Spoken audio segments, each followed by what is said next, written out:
to the church. It's a warning to the world. He's coming again soon, and we have to be ready. You don't want to be left behind. When he comes back, you want to be caught up by his side. You want to be in his confidences. You want to be wrapped up in him. Because on that day, I'm telling you,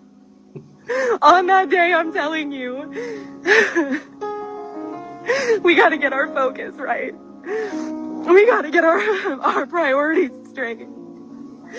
Oh, Jesus, help us. Oh, Jesus, help us. I have to go now. You're welcome, Jesus. Yeah, I played the video. It was. I think the message hit home, man. I think you did the trick. Yeah, I think everybody has got the point. Exactly. Thank you so much, Jesus. All right, JC, we'll catch up, man. Hey, what's up, Sophia? How's it going? I'm doing great. Can't complain. I'm blessed. Thank you, Jesus. Jesus.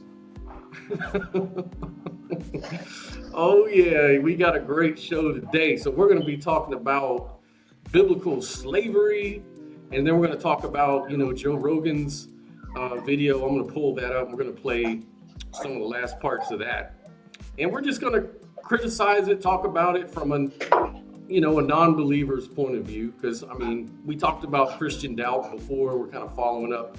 Now this is in line with what we've been talking about with Wes Huff, because Wes Huff comes out and says that actually slavery, as we understand slavery, is really not in the Bible. It's really not there, and Sure. we're going to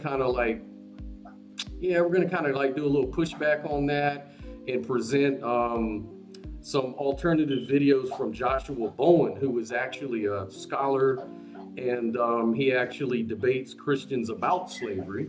And so that should be really interesting. So we'll do that. What do you think, Sophia?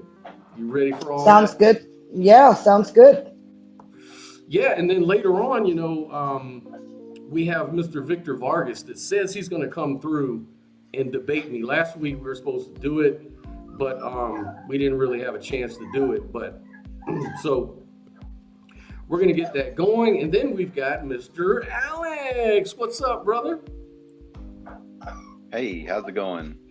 Hey, doing okay, man. Doing okay. We're just about to get started and discuss all this Old Testament slavery stuff and see how it falls out, man. So feel free to chime in too when we do that. Yeah, because we want to get both sides of the coin, So we're going to start off with Wes Huff. He was the one that was talking about this Old Testament slavery and what it means. So I'm going to go ahead and get that going.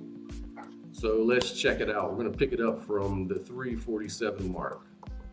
But that is not what is going on in the Bible. And in fact, although there is a distinction made between Hebrew slaves and non-Hebrew slaves, Israelite regulations nonetheless dictate that slaves could go free every 7th year. So we see that in Exodus 21:2, and actually commanded the death penalty for kidnapping and indentured servitude in Exodus 21:16. So whatever is going on, it isn't analogous. It isn't an analogous comparison to modern antebellum slavery kind of stuff. In fact, the term that's translated as slave in the Old Testament is a tricky one. If for no other reason, then the Hebrew word used, which is spelled ayin beit dalet, pronounced ebed, is used in a diverse number of ways throughout the Old Testament. So the word occurs 800 times between Genesis and Malachi, and there is an ongoing debate as to whether to render this as slave, say like the NIV or RSV does, or something more similar to servant or bondservant. Right, so this is kind of pitched as good slavery, It's debt slavery. It's a provision to help people get out of debt, right? And I think a lot of apologists sort of view it that way, right? Is that kind of what you guys have always understood about slavery, or do you guys understand it a little different too? No, I understand it like that. The definition of slavery is that you have ownership of another human being. And that still exists in that scenario, and they're just trying to downplay it and make it a less bad slavery, but it's still slavery. What do you think, Alex? Any thoughts at all on that, Alex? Uh-oh, he dropped out. I think a little technical difficulty. But yeah, so he mentioned that there was two kinds of slavery, but he was mainly emphasizing the good slavery, which is the debt relief type of provision. So anyways, I did want to bring up the debate between Josh Bowen and Trent Horn, where they actually talk about that. Trent Horn is a huge Catholic Christian apologist. And so let's actually check out what he's got to say here. It's pretty interesting. Of what slavery, what was slavery like as described in the Hebrew Bible? So we've come up with a basic definition, which is fairly similar to numerous definitions of slavery from specialists on the topic. We define slavery in this context as a condition in which an individual or rights to their labor is owned by another, either temporarily or permanently. The owner controls and may benefit from the actions and activities of the owned individual. So there are three primary sections in the law collections of the Old Testament that concern slavery. And this is really where a lot of Josh's and my interest is focused. The first is in Exodus 21. Which deals with Hebrew male debt slaves that can only be made to work as a slave for 6 years to completely pay off their debt. The law allows them to convert their status to chattel slave if they are given a slave wife with whom he produces children who belong to the master and his property, and he wishes to remain with them. Then verses 7-11 concern a female slave that is sold by her father to pay on a debt. She is not to be released, as she has been taken as either a concubine or a wife. Given the use of her sexual capacities, she has been devalued, and the law seeks to protect that vulnerable state. Verses 20-21 and then 26-27 describe what would happen to a debt slave that was killed by a beating. The master would be killed. If he did not die from the beating, however, the master was not to be punished. If the master were to knock out the eye or the tooth of a slave, which is regarded as a serious offense in the book of Exodus, the debt slave was to be released and the debt forgiven. So the second set of laws appears in Deuteronomy 15. Verses 12-18 covers much of what was covered in Exodus, but with some developments. In particular, an Israelite debt slave was to be released with sufficient provisions so as not to easily fall back into debt, and the female slaves are to be treated as the male slaves. And then finally, there's another section in Leviticus chapter 25, verses 39-55, where we see slavery rules for both Israelites, and now this is new, Israelites as well as foreigners. So Israelites that sell themselves to other Israelites are not to be treated as slaves, according to Leviticus 25, but rather as hired workers and set free in the year of Jubilee, which is interesting just to note that God's unchanging law kind of developed a little bit over time, huh? Every 50th year and not every 7th year, as I see so frequently on Twitter. Excuse me. This release was also required if an Israelite sold himself to a foreigner, and a near relative was to do all they could to redeem that Israelite who had sold themselves. However, these rules did not apply to foreigners. Those from the surrounding nations and from tenant farmers living in their midst could be taken as permanent or chattel slaves. They could be kept for life, passed on as an inheritance, and made to serve permanently. Now, the laws that we see in the Hebrew Bible differ little from what we see in the rest of the ancient Near East. A few examples of the well-known laws of Hammurabi can illustrate some of this. The Laws of Hammurabi 115 states that if a man legally distrains someone from a debtor's household and they die naturally, there is no basis for a claim. However, in 116, if the distrained individual dies from a beating, then the law of retaliation applies. If it was a free son that died, then the free son or the creditor would die. If a slave of a debtor, then the creditor would pay the price of the slave, which was 20 shekels of silver. Then in Laws of Hammurabi 117, if a free person goes into debt slavery, they can be made to serve for 3 years rather than the biblical 6 years. So what was life like as a slave? Well, the biblical text indicates rather resoundingly that this was not a desirable position to be in. We see this in such texts as 2 Kings chapter 4, verse 1, Leviticus 25, verses 39 to 43, as we already mentioned.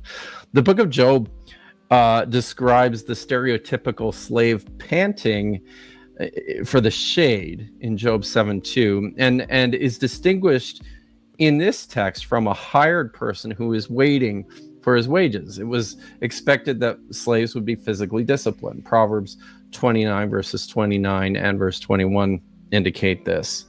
Slaves were seen to be of a lower social status and were used rhetorically to describe things out of control or in chaos. For example, the roles of slaves and those of higher status were being reversed. We see this in texts like Proverbs 31, 21 to 23, and Ecclesiastes 10, verse 7. The bodies of slave women were not their own. Slaves were used for producing heirs, and the consent of a slave girl was not required for her to be taken as a wife or a concubine. We see this in Genesis 33, Exodus 21, 7 to 11, Deuteronomy 21, 10 to 14. All right. So right off the bat, we can see a few contradictions there. And I'm going to get back to Wes here in a second, but you guys have any thoughts on that?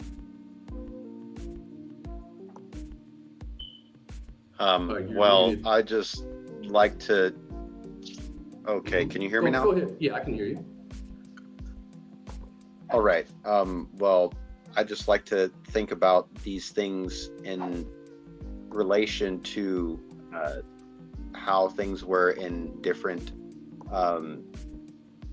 regions and in different time periods.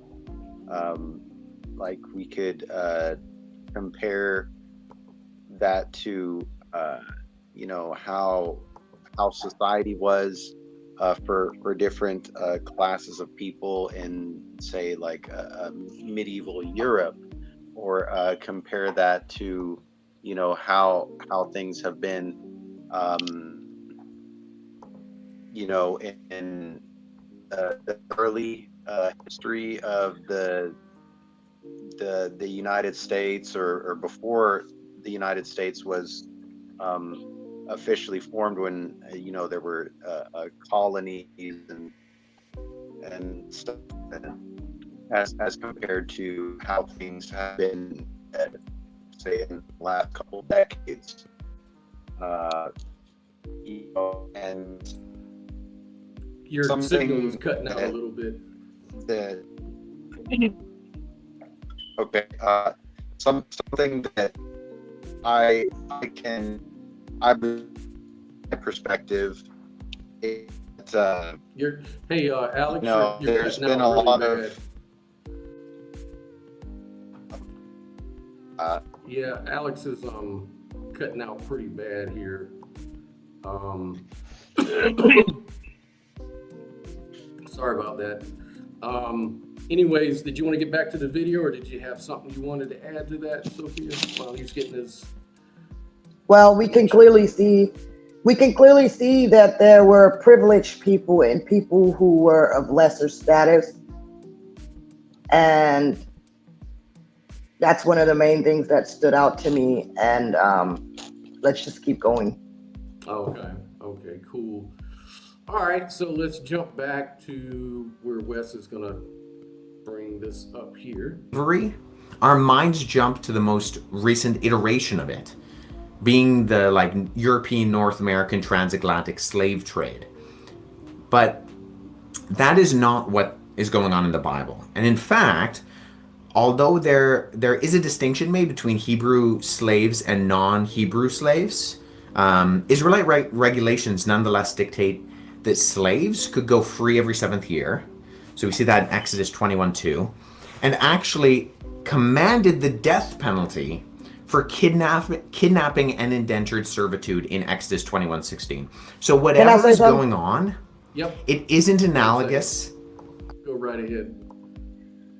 So I wanted to point out, okay, even though it says that they were to go free every 7 years, I wanted to bring up the scripture that says, if a male slave was given a wife by the slave owner and he had children with that wife, the slave owner automatically also owned the wife and the children. Yes.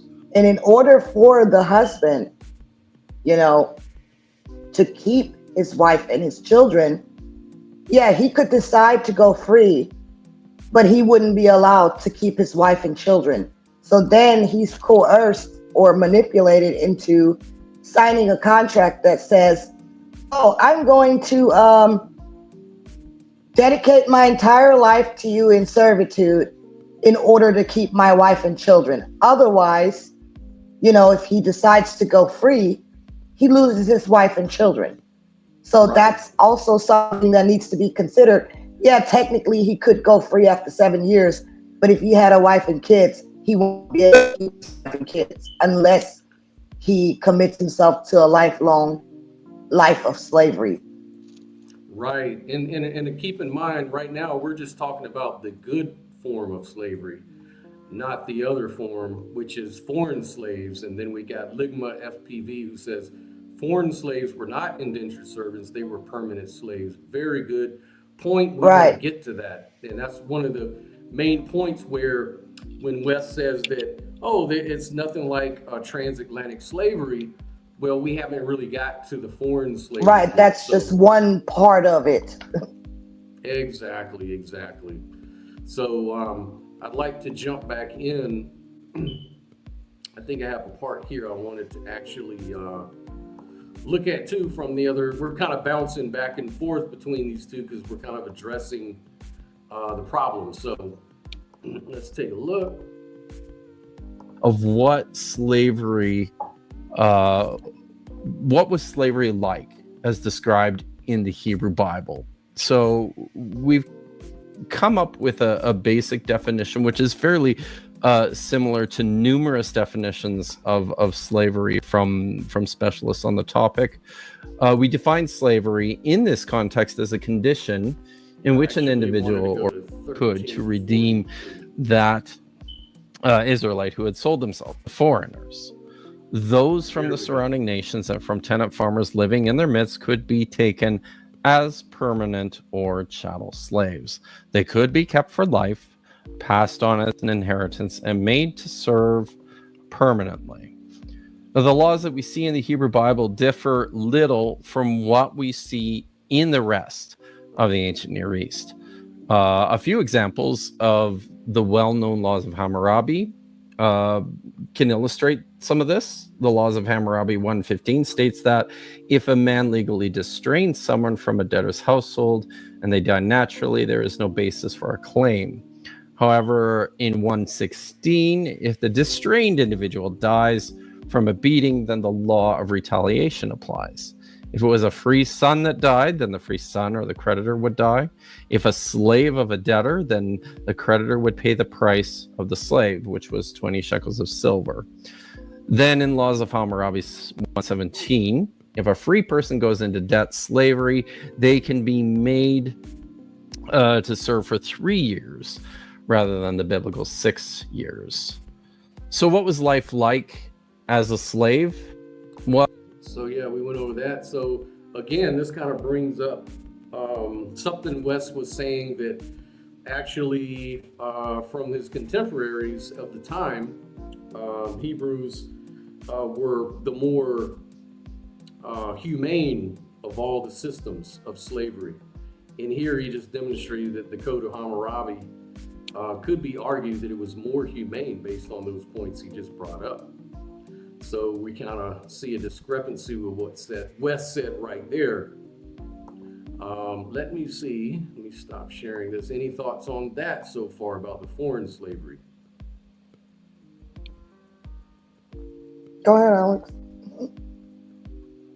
I mean, I pretty much agree with you know, the couple of individuals we got in the chat that yeah, it's important to acknowledge the difference between rules for what was, you know, essentially indentured servitude of Israelites compared to the, you know, more like antebellum slavery of the foreigners. So, you know, comparing one, like a country or region's rules and treatment of slaves is, you know, not, it still doesn't make it, you know, seem good or right to me. It's still slavery, you know. Yeah, slavery is slavery is slavery. But you know, the argument that, you know, a lot of Christian apologists will tell you is that, well, what else were they gonna do? You know, slavery was just a thing back then, you know, like the indentured slavery part. Like that was just the best idea they could think of. And so God he didn't really have a lot of power to really stop slavery. And so he allowed it, you know, even though I guess he knew it was bad because he freed the Israelites from Egypt because slavery was bad to do to his people, right? Any other thoughts on that part? Well, it's just interesting to me how this God is so biased and how his people have this privilege, but everybody else doesn't. Like, that kind of sounds like racism. Yeah, it kind of does. Kind of sounds like, you know, one culture is chosen over another. Like God's got a chosen people, which I think many would say he did. Many Christians would say that. And Yeah, and Mhm. I agree with this comment, as if God couldn't function without slavery or create a society that couldn't function without slavery. Well, what kind of freaking God is this then? You know, like, what kind of argument is that even?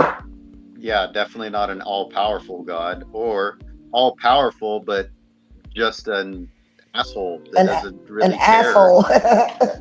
Well, you know, apparently people can't stop murdering each other either, and that's against God's law, but God still makes a law against it.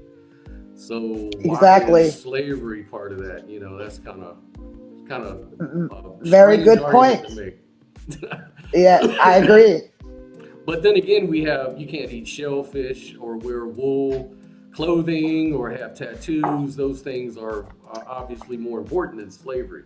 Right. You just couldn't do shit about that, though. Yeah.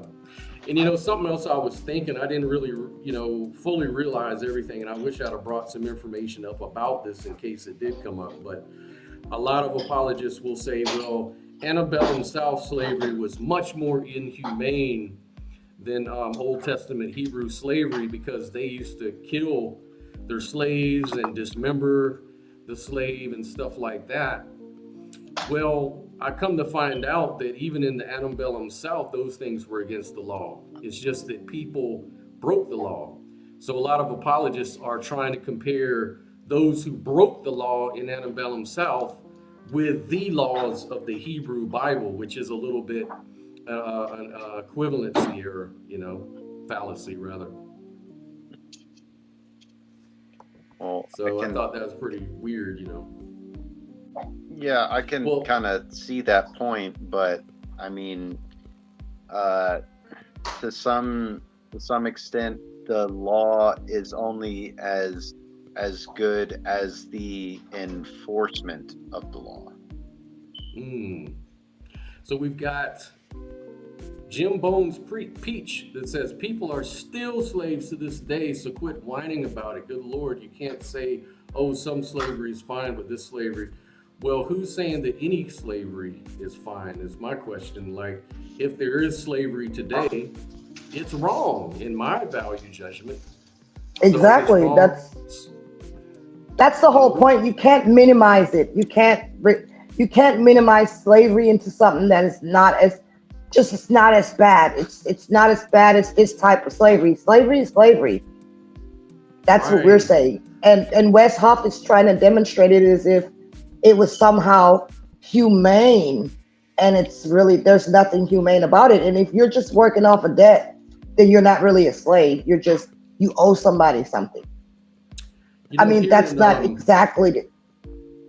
Yeah, I get you. I was just saying that's not exactly all the Bible was talking about, though. Like, he making it seem like that's the only thing that existed. No, we had straight up slavery in the Bible, and it's condoned, and we're saying it's wrong. Right. And, Jim Bones Pete says, you condone the slavery of government taxes, yes? Well, if I didn't have to pay taxes, I wouldn't want to. But then again, we're talking about God versus government.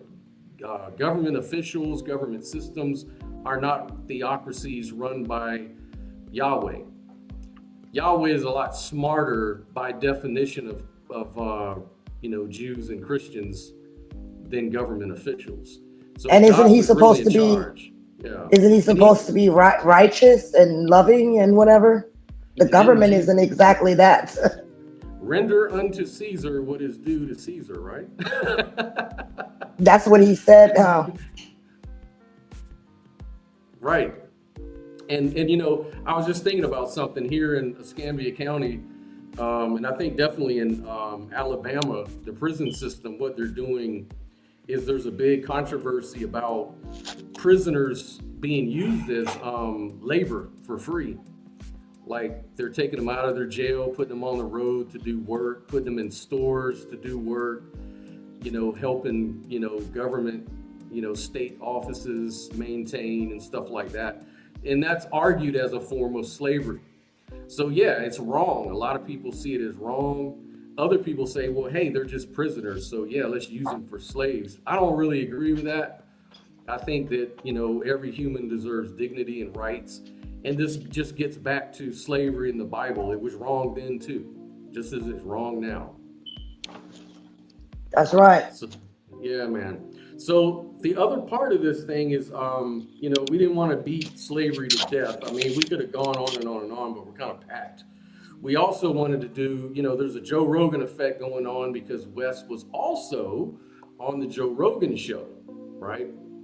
And so we kind of wanted to play a little bit of that and sort of talk about that. So I was going to play a little bit of the some of the last parts of that to do a little critique or reaction on that and get everybody's feedback.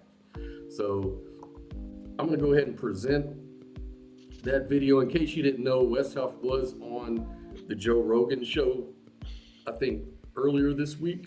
Was it this week or last week? Yeah, it was this week. It was this week. I believe they did record it like right before the New Year, like right on New Year's Eve or something like that, but it was just released. No shit, Alex. Yeah, we it aired a few days ago. Yeah. See, I'm so old, man. I can't remember shit, man. I'm like, all the days. Love you. But anyways, I'm gonna go ahead and start playing the video and see what we can come up with here.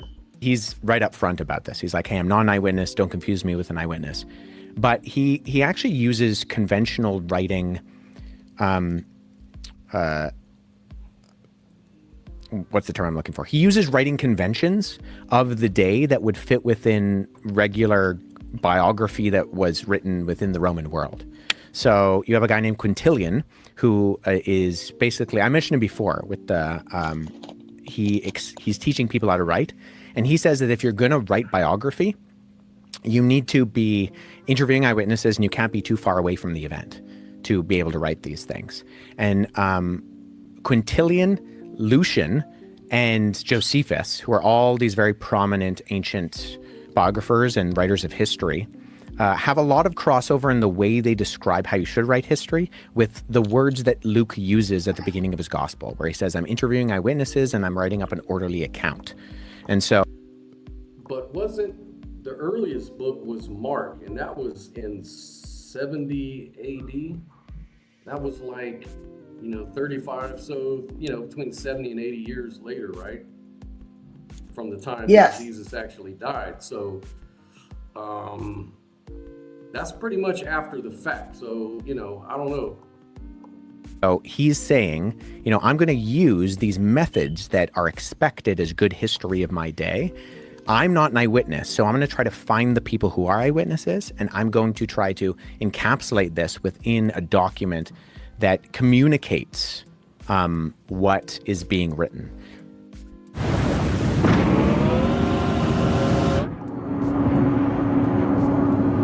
So we have an account of the resurrection. Do we have an account of the denial of the resurrection? Is there an historical record of him just dying and this, like a refutal or a rebuttal rather to what they're saying? No, the only ones from the ancient world that deny his resurrection are groups that come on afterwards that sometimes are described as Gnostics, and they're not necessarily just denying it for the reasons we might think they were.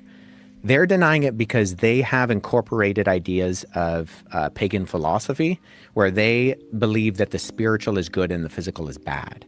So if Jesus was crucified, let me back up. If Jesus is God, he cannot have a physical body. So they deny that he actually had a physicality to him. This is sometimes called Docetism because dokein in Greek means to seem. So these groups that we describe as the docetics, they are denying that Jesus had a physical body. He only seemed to have a physical body. And they wrote documents later on. So the Gospel of Peter, which comes around in, 2nd, 3rd, 4th centuries, is being written, and it has Jesus kind of chilling on the cross because he's not really physical because he's divine, and physical entities don't have physical bodies. So we don't actually get like a concrete denial of his resurrection in that way until you get things like the Gospel of Barnabas in the Middle Ages, which is it's actually the document that Billy brought up to me in the conversation we had. Oh, Billy boy, he's coming back up. There's the evidence that Jesus was never crucified, the Gospel of Barnabas. Well, Gospel of Barnabas is 15th century. It paraphrases Dante's Inferno. It's not an ancient document. So, but in the ancient world, nobody really had that big of a problem with these kind of supernatural claims. The more of the kind of skepticism. This is really interesting, and I think this sort of refutes the point that he's going to try to make, right? I already know where this is going. Yeah. Was why you would worship a crucified individual to begin with. Wow. So they were less surprised that he was resurrected. Or that you would worship a crucified like teacher was just seen as silly Because it's so humiliating to be crucified. Yeah. And that like a god would let himself go through this. Right. Like what are you talking about? In fact, the ancient world didn't really have a problem with supernatural events. There is an ancient writer who mocks Christianity, and he particularly mocks Christianity in saying that, of course, Jesus did miracles because Jesus had a childhood in Egypt. And he goes, all of those Egyptians are magicians anyways. So he just learned the magic when he was a child. So he actually confirms, incidentally, two things, that the narrative... He confirms? Do you think that's the right word for that, though? I don't think he's confirming anything. I don't know. It's kind of weird. In the Gospels where it says that the Holy Family fled to Egypt during the reign of Herod, he corroborates that he actually thinks that happened and that Jesus did miracles. He just attributes the miracle. And he thought that happened, or was he just repeating what the Christians believed? I don't think he thought that happened. I don't know what the evidence is for that. Miracles to Jesus being a traveling magician anyways, and anybody who lived in Egypt knows some magic. That is what's really fascinating, that the mindset of the people that lived back then was that whatever was going on in Egypt was so crazy that they had to be magicians. Yeah, but everybody believed in supernatural events. Like there's no such thing as like a secular work in the ancient world. Even Plutarch, who's one of the most famous biographers in the ancient world, he wrote 90 biographies, of which 60 still survive today. He was a priest of Apollo. So if Christians believe, or if Wes believes Jesus was resurrected off the strength of the fact that people believed in all kinds of superstition, then does that mean he believes in the magicians of Egypt too? Just looking for a little Right. consistency. It just seems like he's shooting himself in the foot, because by saying that, oh, people were very superstitious in those days anyway, they believed anything. Right. That was outrageous, you know, but for some reason that makes it more valid.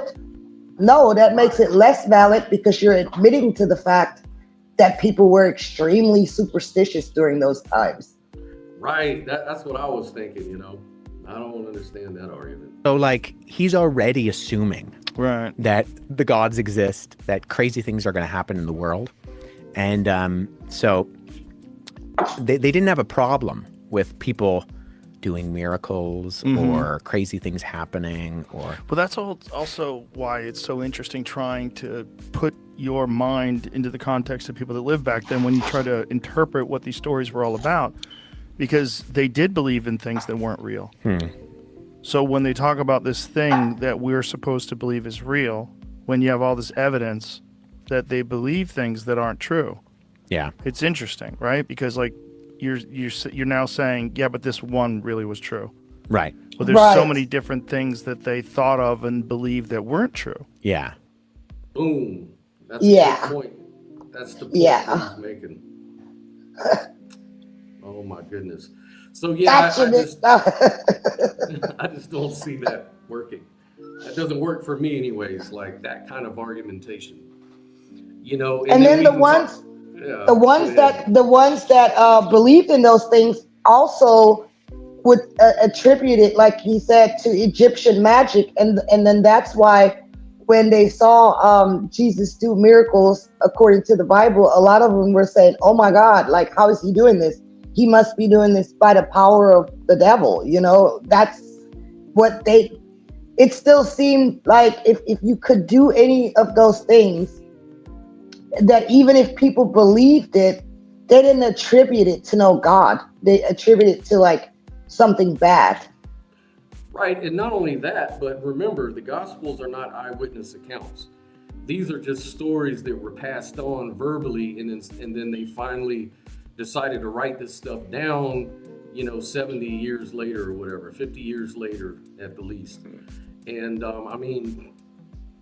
and then Paul, Paul's maybe one of the earliest writers, and he says, I'm an eyewitness because I had a vision. I saw Jesus, as a spiritual thing, and that counts as an eyewitness. And that's kind of debatable because, that's like saying, the folks down the street from me that go to that Pentecostal church, they see Jesus every day in the church physically. They see him appear. Are they also eyewitnesses of Jesus? Would you consider that? I don't think so. And I don't think none of that stuff stands up to, the credibility of history. Like, that's not how we do history. Right. Now, that's hearsay. Yeah, it's hearsay. It's all hearsay, and it's 2,000 years ago, by the way. And we don't have any of the names of these so-called eyewitnesses. Paul talks about, 500 witnesses. It's funny because Wes kept saying 400. And I'm wondering, why the hell would he say 400 when obviously, it was 500. It's right there in the Bible, and he's supposed to be a Bible scholar, and he doesn't really. Right, and at first I thought he just misspoke. But then when Joe Rogan said it again, he was like, yeah.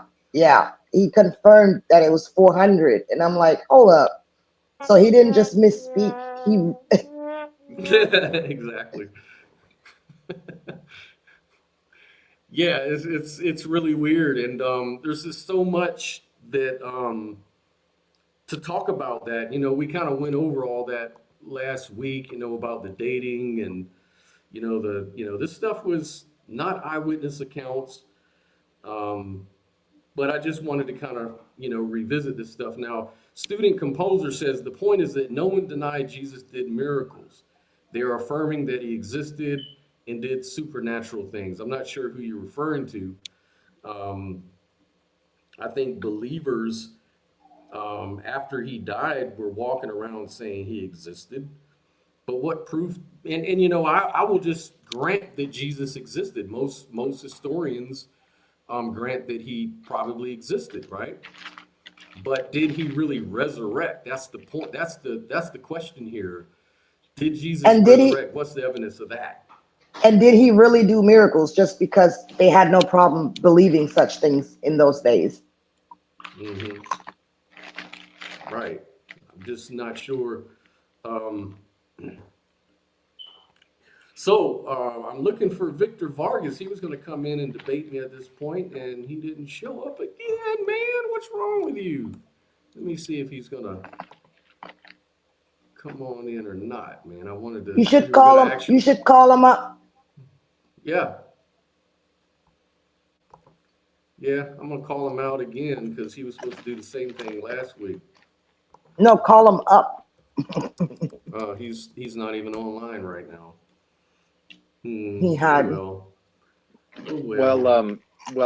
We've been talking about how people, and a few thousand years ago, roundabouts, um, held all of these superstitious beliefs, and whenever people would make these extraordinary claims, instead of responding with such skepticism and disbelief, they would just grant and say, "Oh yeah, that was probably true. Tell me more about it." But that, of course, that doesn't mean that it necessarily was true. But we can also look at other instances in the Bible, where people were said to have wielded some kind of supernatural powers. Like, I believe Scott previously had, and in another show, had talked about Elijah, Hmm. basically Calling down wielding the some fire. kind of divine power to do different things, like freaking call some bears to come maul some children for mocking him for being bald or whatever. Something about making a freaking an axe head float in the water.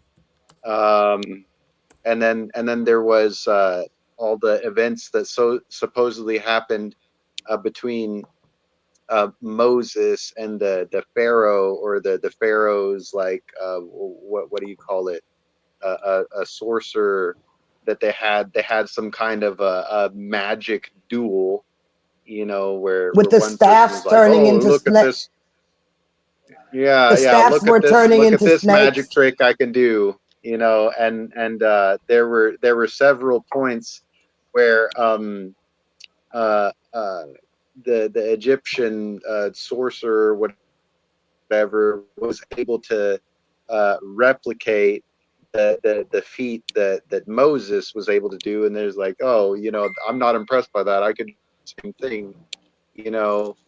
But then it just got more like crazy as the events went on, and eventually they were like, "Oh, we can't match these same supernatural feats that Moses is doing." Like, oh geez, Ah, so so Victor said he's coming on through. Good. Sounds like So a comic book, kind of. yeah, comic book stuff. And like last week, the we were talking about things that would convince me that Jesus was God or whatever. And I said, well, I don't know about proof, but I could, something evident could be like if I asked God to send down some fire to carve my name into my tree every day at 5:05, and then have other people look at it. And then, of course, the kickback, the pushback was, oh, well, God is not your cosmic bellboy, and that kind of stuff. But actually, there's scriptural, But Elijah was able to call him yeah, as such. I was about to say, like here it says, I pulled up, YouVersion here for the Bible verse. Says 2 Kings 1:12. Elijah answered, "If it is true that I'm a holy man, lightning strike you and your 50 men." And immediately a divine lightning bolt struck and incinerated the captain and his 50.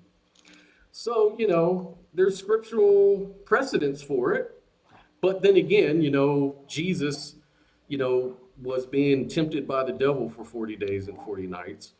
And, he says, just have God, come and intervene, or, throw yourself off this mountain and you won't break a bone or whatever. And Jesus, like, you shouldn't test God like that. So we've got some contradiction. And so it's like the Bible is like I don't know, it's kind of like the, So who wrote that? Jeopardy.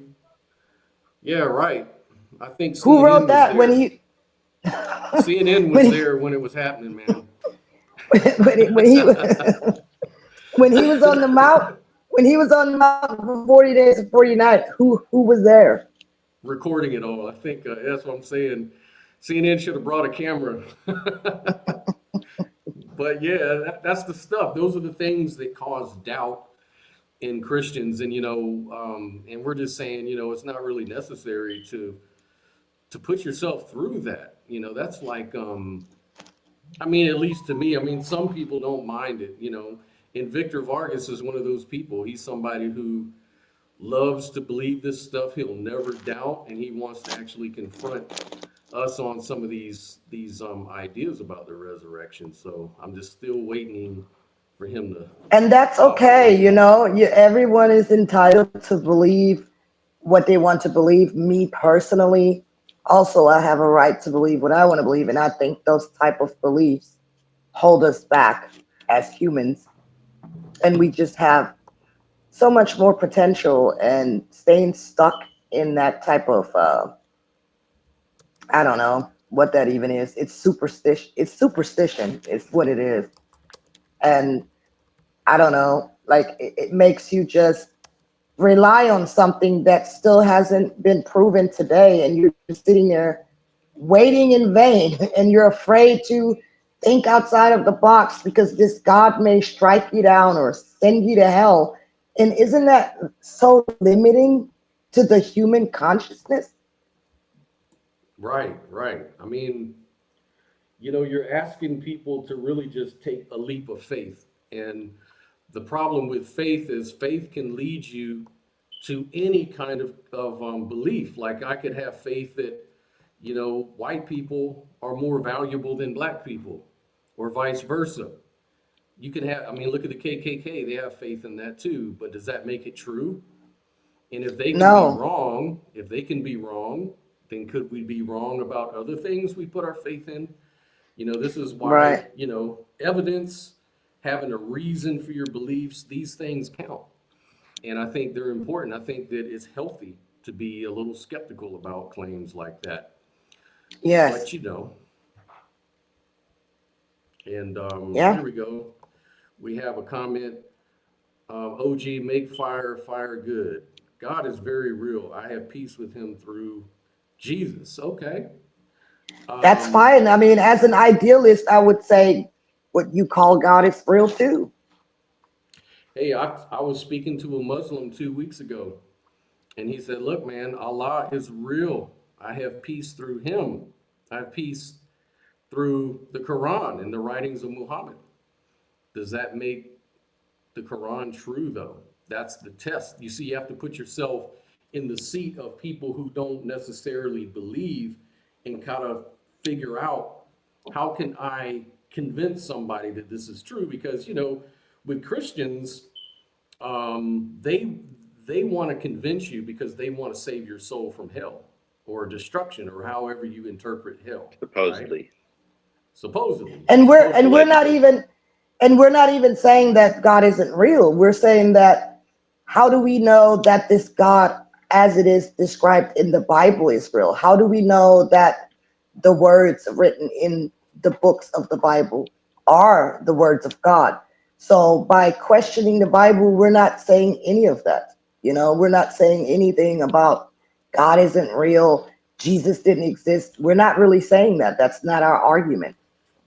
Right.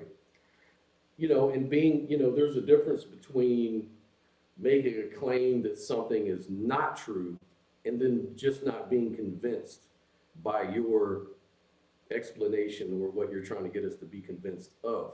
Like if somebody said, Exactly. look, Jesus actually literally came to life after 3 days, walked around with holes in his feet, physically, without a limp, did all of this, and we want you to believe that because, you know, your salvation depends on you believing that a Jew died on a stick and flew away to the clouds. That's the claim. And, you know, my position is, okay, fine. Well, you need to convince me that all of that is true, or give me some sort of evidence, something to go on, not just you claimed it, I'm supposed to believe in you. You know, what can you So actually bring to the table? since you brought that up, I always wondered that, you know, like they say he died on the cross and then he came back after 3 days and he was physically real and he still had holes in his hands, holes in his feet. Now we know those wounds had to be very significant for him to die. And Wes Huff says, oh, well, there's pretty much no possibility that he survived that because we know a lot about Roman crucifixion. And especially Right. with the spear in his side, you know, that like he was done. There's no way he could have survived that. But so if he came back physically and he still had those wounds, why was he not asking to be brought to a hospital after that? Because it doesn't say his wounds were healed. It says he still had the same holes in his feet, the same holes in his hand, and he was walking around like he was perfectly normal. That doesn't make sense. And then he ascended up into heaven. So was that him physically with the holes in his hands and just shot into space like a rocket or what? Like, explain it to me for anybody who's watching. And How do you? right, I would love to hear the answer to that. And maybe it has to do with the way he was able to walk through the walls in the upper room. You know, he just appeared to the disciples. He walked through the walls or whatever is the implication. So there's kind of like a discrepancy. Was it a physical resurrection, or was it a spiritual, or was it just a vision people had, like you know how you have grief Yeah. syndrome or whatever, you know, you see your it's very common. People see And people they yeah, loved, you know, in visions and and shit. and the whole thing with the freaking 500 people, that could have been a mass meditation event, and they do mass meditations in the Middle East and, you know, Far East or whatever, like Asia. And I don't even know if that's right, but don't quote me. But Well, but anyway, the devil's down here saying, well, they get stumped and don't understand. Right, right. So because right. we don't understand, we should believe. I'm not sure what the point is there. And Lucifer isn't actually the devil. Lucifer Right, is the light bearer. right, It's not the devil. It's not the same. I had to right. take up Exactly, for Lucifer real quick. exactly. Science can But explain yeah, it, therefore God did it. God Hmm. done it. Yep. Flawless logic. Then end up admitting there has to be something higher because they can't explain, because science can't prove it. You forget atheists love to use science against religion, and I see that a lot. And you know, yeah, there's kind of different things. You know, like religion is all about faith and theology, right? And that's the whole point. Like if you're going to make a claim that your theology is science, then we've got a problem. You know, or history, like with Wes, he's trying to say, you know, this isn't the resurrection isn't just theology, it's actually history. And then we've got Victor Vargas. What's going on, brother? Man, am I good? Am I coming good with you guys? Man, you're floating in the hey, clouds with the rest of us. Man, I'm sorry. I just got up, man. I've been on working the 12 spirit hours, man. plane. So how you guys Yeah. doing, man? So what's the discussion? Let's Get see into it, what's man. We up. want to get your perspective, man, because we're talking about, is the resurrection of Jesus actually history, or is it just theology? What Right. do you So mean what do by you think? theology? Theology is the logic of God. It's like it's understanding, God topics, like religion, like spirituality, like especially with God. Theos meaning God, and Right. theology is the study of God. So that's one thing. And then you have history, which is like, what did George Washington do throughout his presidency? What dates, what time, who corroborated what? That's sort of entailed in history. And so we're trying to find out, of course, we have the position that, and you know this, Victor, we've debated this topic so many times in the past. My viewpoint hasn't really changed so far. I kind of see the resurrection of Jesus as a belief, something based on faith, not on history or science or anything like that, because science tells us that when you're dead, especially after 2, 3 days or whatever, you start decomposing. You're not coming back to life, buddy, unless we have the technology to do it. Six Exactly. $6 million man type stuff. Exactly. But You heard what you said. Now remember what you said. After you die, you're not supposed to come back. So right. here's the question. Here's the question. Okay. I remember um, when I saw that debate with Bart Ehrman, he approves everything historical about Jesus. So Jesus existed. There's no doubt about it. So he approves everything. The only reason he doesn't approve everything is because of the denial of David Hume on miracles. We know that David Hume doesn't give you the right miracle definition. Okay. Go But ahead and putting this explain that. aside, I want to ask you, if we're in a court of room, if we're in court, let's put it in court, and somebody killed, let us imagine we're all brothers here, blood brothers, and we have in court the murder of Jesus Christ. Now, is there any doubt that he was murdered? No, they're not. That's the point I want to make clear, that he was dead. He was beat up so severely. He was stabbed. He was hanged. He was not coming down until he was dead. Okay, you cannot have a resurrection if he's not dead. Right. Now, Right. my question to you guys is this: nobody believed Jesus Christ was who he was claiming to be. Nobody, not his disciples, not anybody. Okay, I'll grant you that. And I already did my research on mass hallucination. There's none.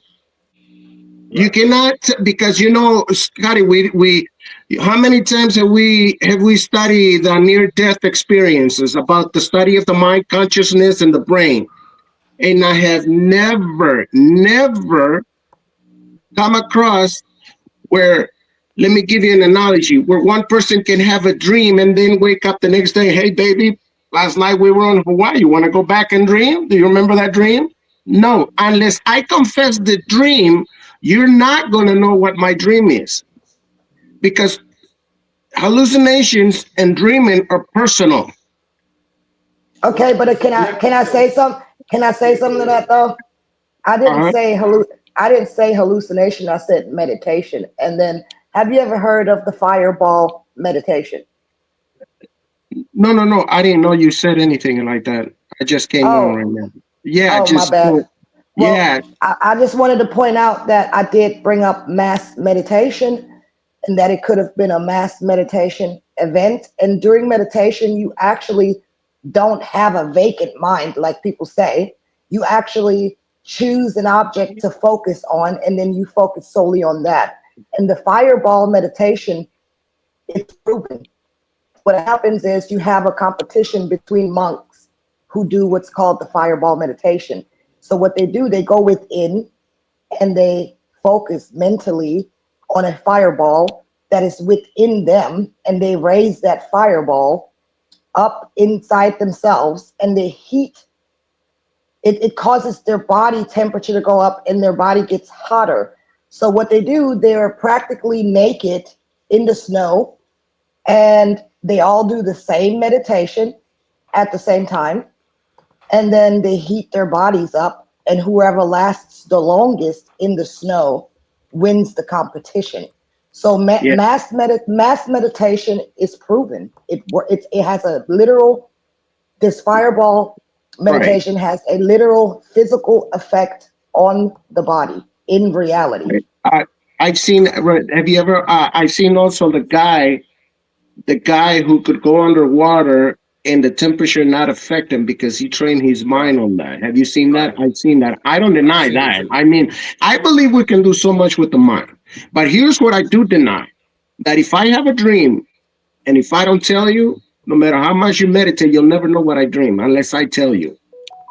Yeah, I Can believe we that. I agree on mean, that? that's true. But I think that if 500 people meditate on what they perceive to be Jesus Christ, I do believe that they could collectively, you know, tap into what some people consider to be Christ consciousness, which is your inner light. Because if you believe that you have a spark within, like Gnostics believe, that your essence is essentially light, and Christ said he is the light, then you could all visualize that within your own consciousness through Well, meditation. Well, the argument is nobody believed who he was, and nobody believes people come back from the dead. We just established that. I don't. Mhm. Listen, if my brother comes and But tells me, if my but brother comes and tells me, if my but brother comes and according tells me I am God, I'm going to say, Mom, this guy went crazy. We need to get him into asylum. That's why I right, made. But but according to history, according to Wes Huff, a lot of people believe superstition as it is back then, and they Yes, would just yes. attribute okay, it. They would There was a attribute it lot to of Egyptian. people. They would Romulus, like the Romans, had a belief that one of their emperors was yeah, but resurrected from the dead. let me get this straight. What's going on here? So and you guys let me know. Mhm. Nobody believed who he was claiming to be. Nobody believed that people die and come back. Nobody. Yes, it is true. I'm sorry, Greg Keener wrote a 2 volume book on miracles. That miracles were normal to see in the times of the Roman Empire. I haven't read it because I've been so busy. That's why I don't like to bring it much. But yes, I agree with you, ma'am, that superstition, yes, it is, but also miracles were seen. Now, here's the kicker, though. Watch this. Nobody stayed with Jesus because they say, "Whoa, our Messiah is dead." Right? Nobody was believing in a dying Messiah. Second, he's claiming to be God. Now, watch this. He's dead. Where the brave ones here were the women. The women say, "Hey, man, he's back." They go to the grave and he's back. Did they believe it? No. Thomas in the book of John chapter 20, he says, I am not going to believe unless I see him with my own eyes, and I put my fingers in his holes, right? Mhm. Jesus appears to them, not just one, them in groups. Jesus appears okay, to them. but I Just agree. wait, but here's my question, though. Just let me establish this. He puts his hands in there, he touched them, and then he says, my Lord and my God. And he says, you believe because you see. Many have not seen and yet believe. But what does that mean? He said you saw all the miracles, you saw all the facts, and you didn't even believe. You see? Until you see me with your. But here's my thing though. How do you explain that he spent 40 nights and 40 days with his disciples?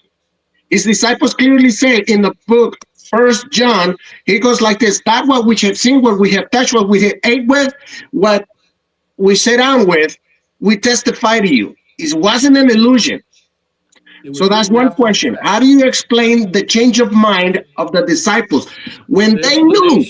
explanation can be that it was written way after the fact, and that people come up with cognitive management.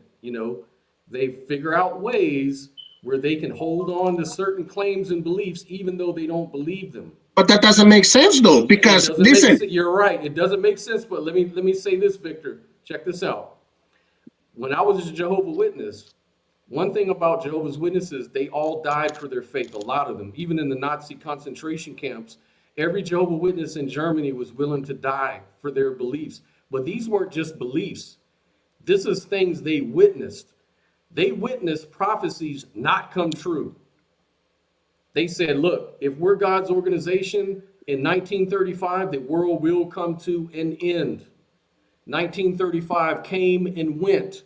okay, And some people, wait. Some people left, but most people said, you know what? This is a test to God. We don't understand why, but you know what? I'll gladly go to the gas chamber for it and die. So we have an example. We have an example right. there. So now, dying for I'm gonna ask everybody here.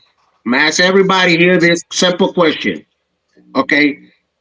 Would you die thinking what you know is true? Or look at the testimony of the witnesses? Or would you die something that you know you touched, you saw, and you witnessed with your own eyes? See, here's the thing. I've seen people die for less. I mean, that's not a good argument. Well, I'm sorry. Yes, it is a good argument, because listen, if we are going to believe a lie and die for a lie, I'm not going to do it. I don't know how smart you guys are. But I know Scotty's way. Victor, No, just answer me this question. That means Okay, you don't have enough answer. faith. No, but just let me establish my question. Would you guys die for a lie? Who would die here for a lie? Not me. Got because it? we're all smart. Exactly. And we're smarter than the guys in the past? Why are you assuming? All that means, Victor, is that you don't have enough faith. That's right. Yes, that's right. I don't have enough faith to die for a lie. No, I don't. You are so right, ma'am. If I'm going to die, I want to see it. I want to see it perform. Look, Jesus, I got to stick my fingers up them holes. Not that. I don't want that to come out wrong. But didn't your Jesus say that or God said that it's the unbelieving ones that ask for all these signs and stuff? Shouldn't you just No. It's a two different thing. When people say, when they were testing Jesus, they were looking at the signs and they were still testing him. There's a difference. But when God comes to you, wants to prove himself, throughout all history of the Bible, we see that he gave evidence of who he was. Okay? God doesn't just come up and pop and tell you, believe in me and just believe. No, God always proved himself, like right now. But Jesus died. Victor, let me ask you this though. Is it true that people died for lies in the past? I just gave you one example. Knowingly? There's more. Knowingly, yes. No, they don't. Look at the James Jones. Wait a minute. People can be delusional. That's true, but I mean, no, they don't. I have never. Scotty, remember the Kool-Aid Man, the Jim Jones situation, where 700 people died? Yep. Okay. What happened when they started reading the Bible inside that camp in Ghana? What happened when they were he didn't just, some people were drinking Kool-Aid, but some of them were saying, I don't think I want to die for this crap anymore. Because listen, nobody's willing to die for a lie.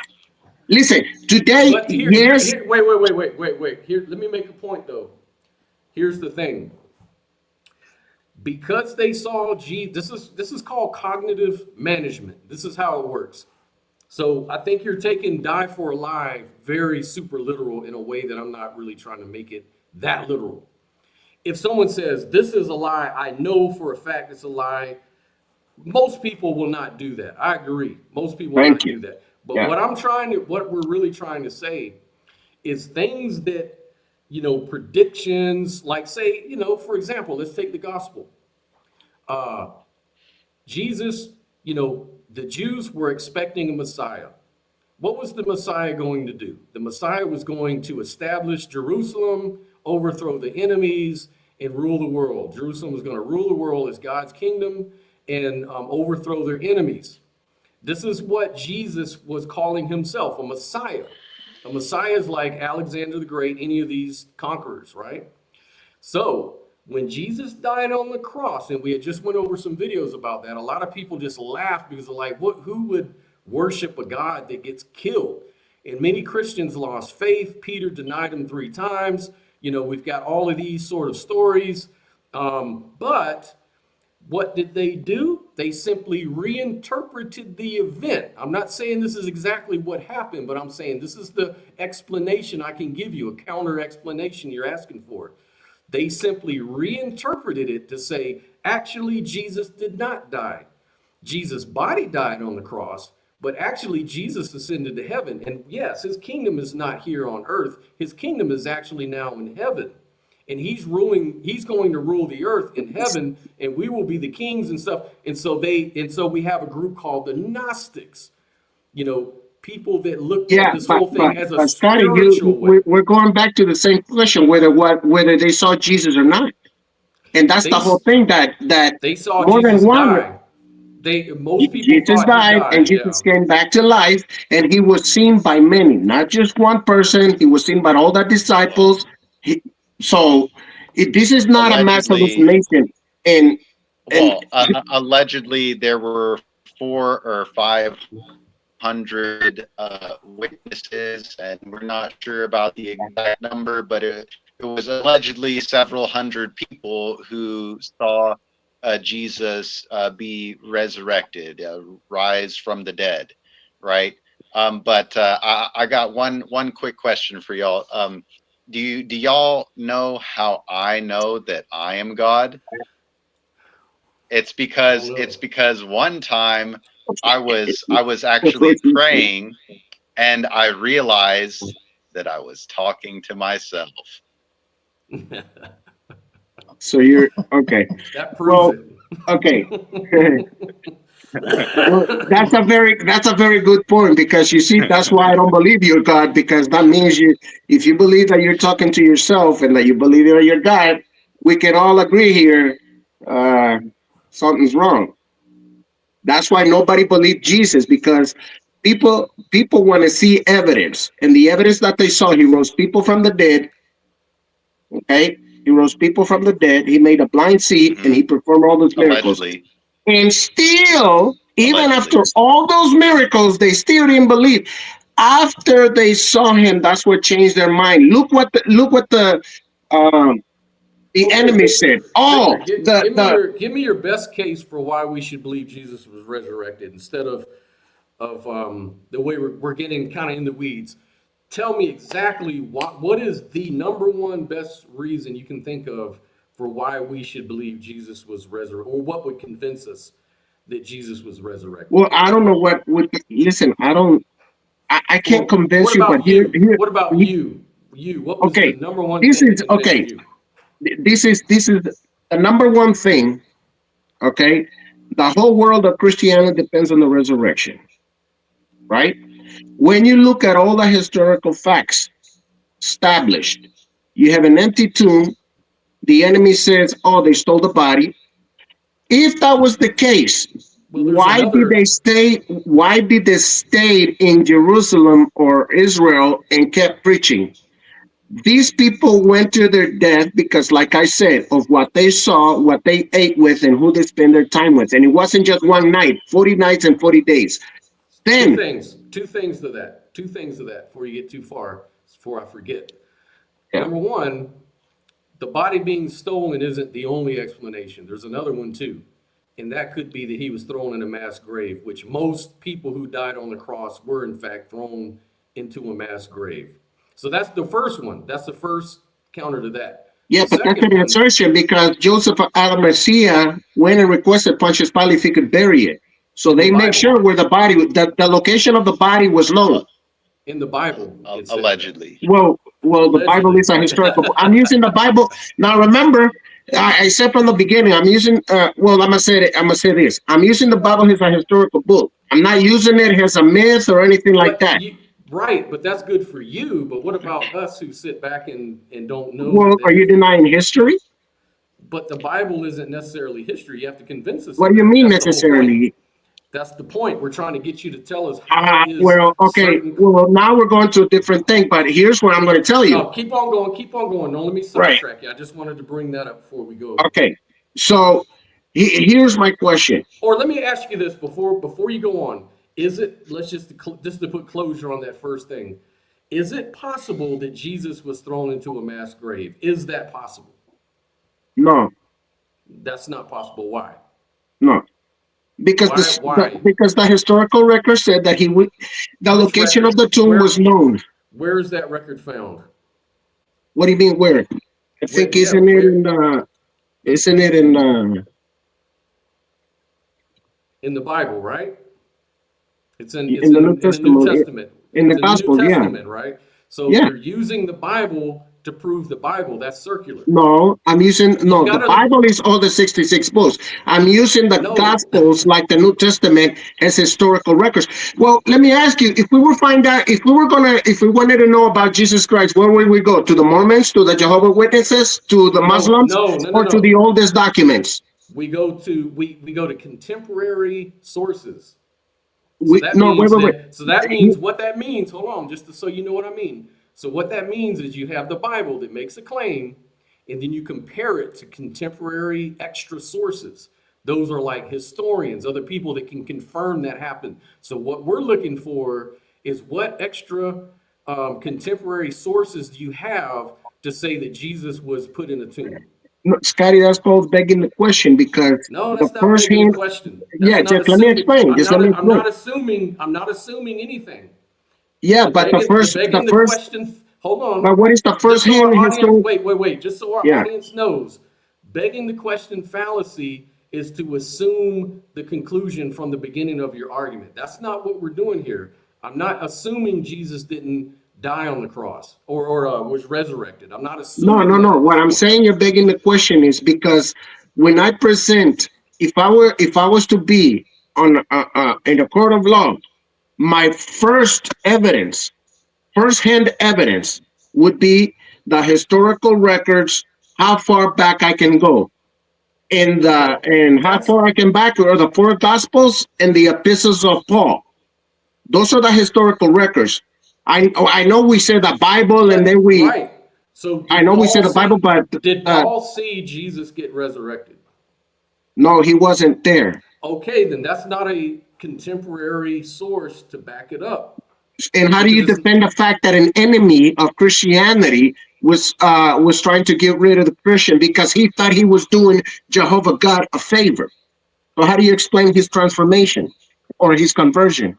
that's a whole other story. That's what he No, had he's a not. That's vision. part of He, the. he That's why I believed it because you have an enemy. Here's Listen, if we're in a court of law, let's say you and I, I you and can the come up prosecutor. with one. I take that back. I can come up with a really good one Go because ahead. he saw the Christians were having a good thing going. He saw the Yeah, Christians had a good yeah. thing going. That thing was And so guess good what? that everybody was getting their head chopped off. Yeah, let me go get my. No. Yeah, but Paul, out of guilt, he could have felt guilty for killing people. He could have felt like, you know what, I can take over this It group doesn't and make take. sense, Scotty. I No, just it told you. does. Wait, but scholars say it makes sense. Scholars say that actually Paul, Paul was an enemy of the church. You know that, right? He was not in accord with the Jerusalem church. Paul was actually a self-appointed apostle because he says he had a vision. And the brother of Jesus and the folks in Jerusalem were saying, "Who is he? How does Yeah. he come? How can he come out here, call himself one of us apostles, and start preaching and making churches? There's two Who is claims there. he?" And guess what Paul said? Paul said, "I don't have to get authority from you. I get my authority from Jesus directly. I And did went to they Saudi approve it? Arabia. I went to Saudi Arabia and got my teachings Okay. there." Did they approve it? Did they approve it? I don't know. Okay. It didn't All look right. like it Let me because go there. they didn't because you know what? Yes, they did. The Jerusalem church Yes, they did. yes, but in the beginning that wasn't necessarily true because there was a rift. Okay. Remember, the Jerusalem church wanted folks to Let's go. go back Hold in on, time. Victor. Okay. Hold Go on, ahead. just a second. In Jerusalem, they were teaching don't eat blood, be circumcised, all of this. Paul was appealing to the pagans. So he was telling the pagans around him, look, you don't need to get circumcised. You don't need to do any of that stuff. Jesus is a spirit. We worship him in spirit and truth. And so he appealed to the pagans for that very reason. There was a rift. Now, Paul's church won out. He built his church a lot faster than the Jerusalem church. So, yeah, they accepted him. Of course, he was the main driver at that time. And then so much so that he had a cult following after Paul died, where they actually wrote most of the letters that you read in the New Testament. These are known forgeries. Which ones are known forgeries? I'm gonna pull up I'll pull something up for you and show you, rather than just tell you. Give me just a moment. Go ahead, man. I want you to go ahead and respond while I'm pulling that up. All right. Fact number one. Paul was an enemy of the church. Nothing was changing his mind unless he saw the risen Jesus. He said, remember that I am the person that I least got to be called an apostle because I was murdered in the church. All right.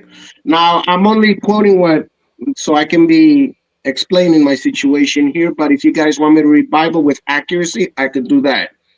And this is what he said. He always says this, an apostle appointed by Jesus Christ. Okay? And then he says the following.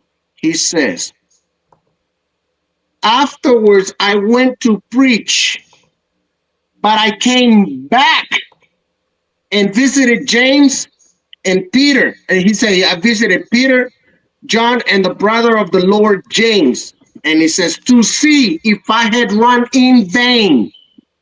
And he says, and they approved me, and they didn't disprove anything of me. All they say is that I go to the Gentiles. My question, if we were here in a court of law, and Scotty is the prosecutor, and I am the defendant, I would ask the prosecutor, can you explain why the enemy of the church now is saying that they saw the risen Jesus? Paul, to many, is the best evidence for Christianity. That's not evidence, that's inference. Yes, it is. If your enemy comes and testifies, in a court of law that, yes, he's in agreement with the defendant, you have a pretty good case that, hey, what changed the mind of an enemy? Because remember, that historicity, it says, it's been proven by Berterman and many other biblical scholars that was 5 years, even less, close to the event. I'll tell you what changed the mind of an enemy, because Paul was smart. He was like, you know what? Jesus appeared to me. First of all, appeared to me. So he had a vision of Jesus in which Jesus came to him and said, why do you persecute me? So Paul figured out, you know what? I don't got to persecute these people. I could just combine their beliefs with what pagans believe and appeal to both of them. And that's exactly what he did. And that's where we get Paulinian Christianity from. Right. So I want to show you this video real quick, just the portion of it, Victor, so you can see where we're coming from. Hold on just a second. I'm going to get this going. So it is, which we touched on there's some a previous impressive show. stuff By the way, this is a Christian scholar. in terms of what access to the broader history in the context that Luke is writing into. However, I just say that I remain skeptical of the author's narrative of Paul, just because of some of the contradictions that are there. And so therefore, when I'm reconstructing this history of Paul, I rely way more on Paul's own writings than some New Testament reconstructions will do. So let's go to the writings of Paul, and then also what we might call the pseudo-Pauls. Pay attention to this, because this is where I'm I'm trying to get it big on the People that screen are here. writing in Paul's name. And so we have here kind of across the top in the yellow, these are the ones that pretty much all scholars agree are authentic writings of Paul. So there is a lost Zeroth letter to the Corinthians. We know about that as authentic because in the later authentic letter, first letter to the Corinthians, Paul talks about when I last wrote you. And so that never made it into the canon, but it is a letter that presumably Paul wrote that we don't have. Then First Thessalonians, Galatians, 1 Corinthians, Philippians, Philemon, 2 Corinthians, which might be a composite of a couple Paul letters, and then Romans. So those are ones can be pretty confident about. Scholars have mixed views on Colossians and 2 Thessalonians. And then I think most scholars think Ephesians, 1st and 2nd Timothy, and Titus are probably not written by Paul because they contain too many anachronisms and are reflecting a development in Christianity post Paul's death. And then finally, there's a lot of other people sometimes are upset that any of the letters are disputed, and they say, well, why would anybody have done this and write in Paul's name and pretend to be Paul? Well, we have a whole bunch of other letters from antiquity, from the 2nd century and a little later, where people are doing just that, which nobody believes Paul wrote. So we have another book of Acts, the Acts of Paul and Thecla, his female missionary companion who is still viewed as a saint in the Eastern Orthodox Church. We have a Coptic apocalypse of Paul, a Greek apocalypse of Paul, a prayer of Paul, a letter to the Laodiceans. We have a third letter to the Corinthians, and then we have a whole back and forth of letters that Paul and the philosopher Seneca are writing, which are interesting, but absolutely not not authentic. So the name of this video is Why Paul Churches Won. And if you watch What- that video, I put the What's the name of the author? yeah, the first- so you mean the guy that's doing the Yeah, what's the name of that gentleman? yeah, so this is, let me get his name here. This is from Center Place. And I had his name earlier. I don't know if I got it from here. I think I went to the Center Place lecture. But you can verify all this stuff too. I don't want to spend. Yeah, but what's the name of this guy? Him? That's what I'm telling you. I have to go look that back up. The link is in the comments, so you can check that later if you like, Victor. Yeah, and then all of these sources you can look in different sources, not just this guy's video. He just does a really good job of breaking down how Paul's church won out from the Jerusalem church early on, and it kind of shows you why he did what he did, how it worked, and all of that. And this is all based on consensus of scholarship, not just one guy saying this. I don't know that you're saying that, and he's saying that. I would have to see because. That's fine. That's fair enough. But Yeah, I'm saying, because there's an I need you remember the reason I brought that video up is you asked for, can you give me another explanation for why he would do what he did? Why would he be persecuting the church one minute and then converting over to the next minute and becoming one of Jesus' biggest champion? And I'm just saying that's one reason. A self-proclaimed apostle.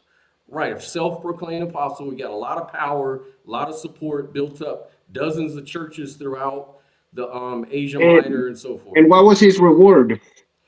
And his reward was he got killed at the end. At the very end, he was probably killed, most likely. But so were a whole lot of different. That doesn't prove that Jesus actually was resurrected, though, Victor. That just means that he was fighting for something that he believed in or that he wanted to promote.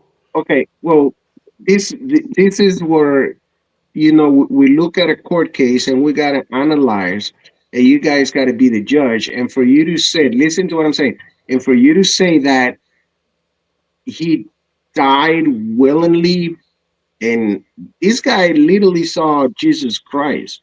These guys was a devout Judaist. In a vision, allegedly. No, he saw the risen Christ. He said it many times. He saw it in a vision. No, he saw the risen Christ. And the witnesses only heard the voice of Jesus, and he went blind. He went blind for a purpose, because he saw the light, because Jesus was shining. So you don't go blind on a vision. So Not that I know of. Do you guys know of a historical record that? Blind does, Well, in that case, you do go blind when you directly look into the sun. Right, but he wasn't looking into the sun. How you know that? I'm going by what the records show. So The when you record. say he was looking into the sun, do you have a historical record that he probably was looking into the sun? No, but I'm telling you that if he went blind because the light was that bright, the only thing that you can look at with your eyes and actually go blind from is the sun. Okay, but he was And not looking at the sun. he said he saw the risen sun. What if it was actually the sun, sun? The risen sun. Yeah, but are you trying to Yeah. apply the mythology, the mythology claims of the gods, the rising gods, and Thor calling being called Thursday and all of that? I'm saying to you, how do you know for a fact that he was not speaking of the risen sun as in sun? How do you know that for a fact? Because we have the writings of Paul. I mean, unless you have, can you provide another writings But that he was looking at the sun? Is there another writings in the historical records that Paul could have been looking at the sun? Okay, well, I but mean, there's that's just his writings. That's what he said. And this is, and yeah, that's fine, but that's what we're But that's establishing. but That that's all we that have. That's all we have. what do you mean that's and all this we is have? why Scott brought up the presentation by that gentleman, link in the comments, is because scholars, different religious scholars, have analyzed the writing, like the type of language, and the speech, or the textual, like, mannerisms. Style. Yes, the style of writing, within these different It books was it was that di- were it was different from allegedly, Paul's. yes, that were allegedly written by Paul. They were broken down into several categories. The first category, which encompasses the first several books, were almost certainly written by Paul, and scholars can agree. Yes, the writing style matches, that we can say with a high degree of certainty that these were written by Paul. The next group is there's a couple books that were possibly written by Paul, but there are some, slight differences that cast a little bit of doubt that there's a small chance that they were not written by Paul. The next grouping was, Definitely.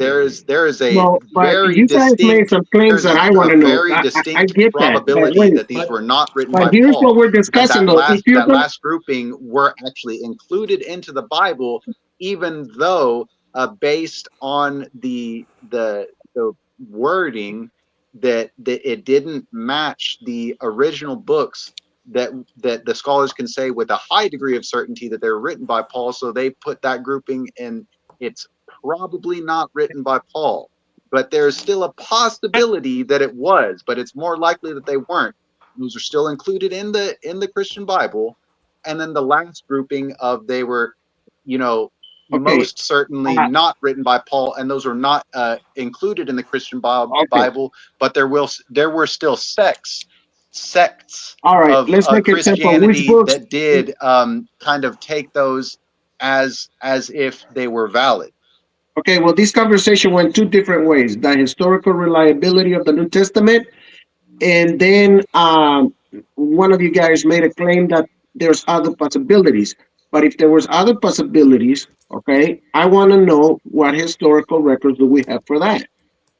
I mean, according to historical records, um, yeah, Jesus, okay, We so don't are have you none. Jesus' asking? Are character you So was asking? not the Are you? question historically is here, significant. but So listen, other than the Bible, there is hardly a mention of Jesus, oh boy, Jesus of Nazareth. okay, That's give me 1 second, It's just 1 second. Watch almost what's going on here. exclusively the I Bible haven't that read, says anything about it.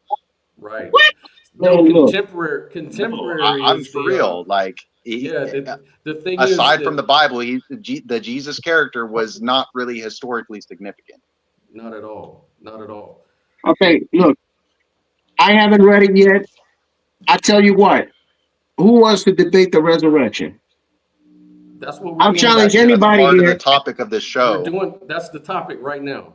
No, but I want to do it in a prepared manner if you guys want to. But because listen, where there's not going to be no interruption, where if somebody makes a claim, I want that person.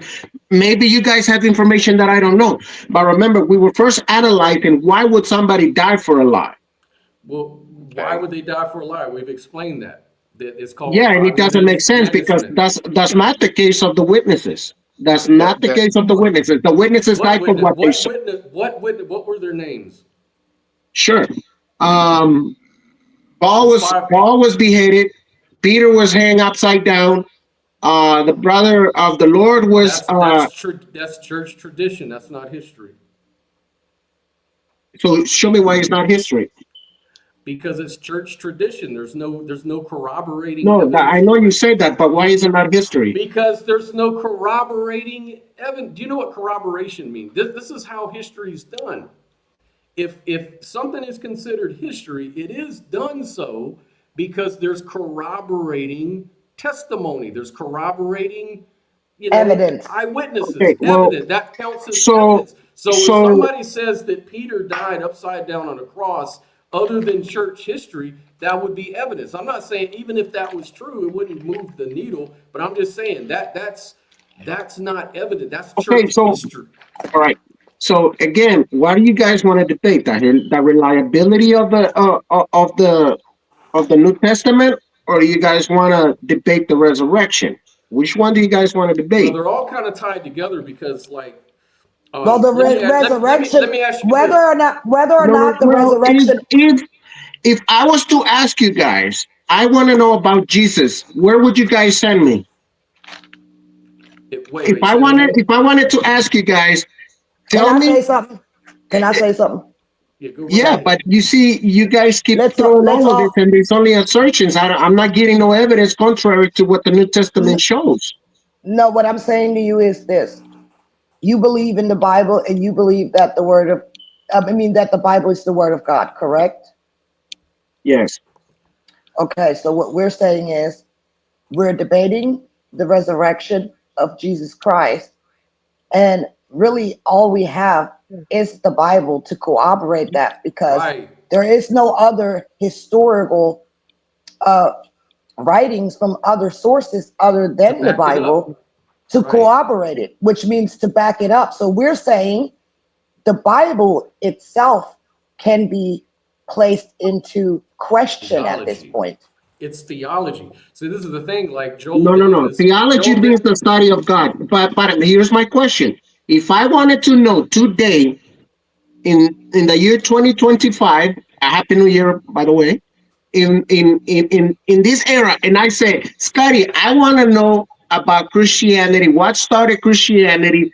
What are the earliest sources that this guy who claimed to be God, named Jesus Christ, and resurrected supposedly from the dead? Where do I go? Where would you send me? I sent you that video for one. That's a good start. That guy starts talking about the history of the church, of Christianity. That's a good start, which he's pointing to other scholars and other sources that you can look at. So that's a good start right there. But see, Joel, this is the point that we're really trying to make. We're not trying to provide proof of the contrary. Joel Davis says this guy doesn't understand that we don't have to have evidence for competing theories to explain early Christianity. It's enough that there are possible explanations more likely than the resurrection, which that's really the point, is that there's other explanations to cast doubt. So if you're a faithful person and you have actual faith for Christianity, that's fine. But if you want to convince an unbeliever like us that he was actually resurrected from the dead, you've got to come out with more than just the Bible itself, because the Bible is the claim. It would be circular. And not only that, like I was saying, the Bible No, is Scotty, unquestionable. no, no. Let me I ask have you this. never seen that. I Let have me never ask you this. seen that. Is everything in the Bible true? What do you mean by true? Is everything in the Bible not a fraud and it's actually true? Everything in the Bible, the New Testament. In the New Testament, that if Like he's the a gospel, fraud, is every complete gospel, like is the gospel of Mark completely true? are you going to the last verses of the Gospel of Mark? I'm just asking you. Do you think that This is okay. do you think the Gospel of Okay, Mark, and listen. not only, This is a good. answer the question, because this is how Okay, Christians wait. never like to answer this question. I You will guys, answer as soon as I get prepared, and I'm going to ask you again. Wait. No, I'm not prepared to answer that question because there's so many. There's so Okay. many debates. There's so many debates of what is historical reliable and what was placed in it after. So don't ask me something that I'm not prepared on. That's why I said if you guys Okay. want to debate, All right. well, let just me wait. show you what. If Let me you show guys you want to what it does. debate, well, okay. Well, I got a lot of quotes here from the his from historical scholars too. So what are we to do? That's why I'm saying if you guys want, we can debate the reliability This is of the. not even But controversial. This is not but controversial. Look Ah, yes, at it is because Wikipedia says. there's a lot. Okay, Marx. can you put Wait. Let's not run from the question. Here, let's I'm look not at running. Mark. Let's look at But Mark you 6. changed Hold topics, on. so now we're No, so that's why I was asking you. We're gonna are we? hold on, Victor. Hold on. I had to mute you because I got to get this question out. The reason why I'm bringing this up is because you're saying that I'm asking you a direct question. Is everything in the Bible true or not? Is the complete thing, is it absolutely true, or is some of it possibly a fraud? I'm asking you that because we know that Mark 16, the final chapter of the Gospel of Mark in the New Testament of the Christian Bible, refers to it as a sequel story of Jesus' death and burial. It was added. It's called the long ending. Even in your Bible, it'll tell you at the footnotes in the end will say that it was added. So if that can be an addition to the Bible, and we know that the letters of Paul, that most scholars aren't convinced that a lot of the letters of Paul were even real. So why would you trust a book that has obvious fraudulent, books in it and verses in it and stuff like that, additions? Why should we trust it at all, especially when it comes to fascinating claims like people get raised from the dead? Can you answer that? Okay, can you show me what's a fraud? You said fraud. In Yeah. addition, it's two totally different things. What is fraud about it? Fraudulent, meaning that it was passed as something that it's not, like the letters of Paul. It was said that Paul wrote 2 Thessalonians, 1 Timothy, 2 Timothy. Those Well, were let me not look up the written. definition. Something that is fraud. Define fraud. And you don't have to use the word fraud. We can use another word. It says Whatever here word is wrongful and criminal deception intended to for personal gain. So what was good. fraud about? Okay, so what that is your Now claim. I'm not saying it's mine. So what was okay, fraud about? hey, Yeah, what I'm saying is it's fake. That's what I mean by fraud. I mean fake. perfect. Inauthentic. It's not authentic. There you go. Okay, Not so authentic. how do you know that? Because of scholarship. Consensus of scholarship say that. Well, if I was to answer your questions like that, Scotty, that's why you wouldn't be satisfied, would you? I'm not saying what I don't understand the question. Go ahead. Look, if you were to ask me, why do I depend on the reliability of the gospels? I would say, well, because consensus scholars say that. Would you be Well, satisfied with what you're telling? That's exactly yes, that would be okay then. valid. That would be valid. And so what Okay, I'm telling can you you is look that at Daniel Wallace? Daniel Wallace and Bob Ehrman never argued the reliability of the New Testament. They never did.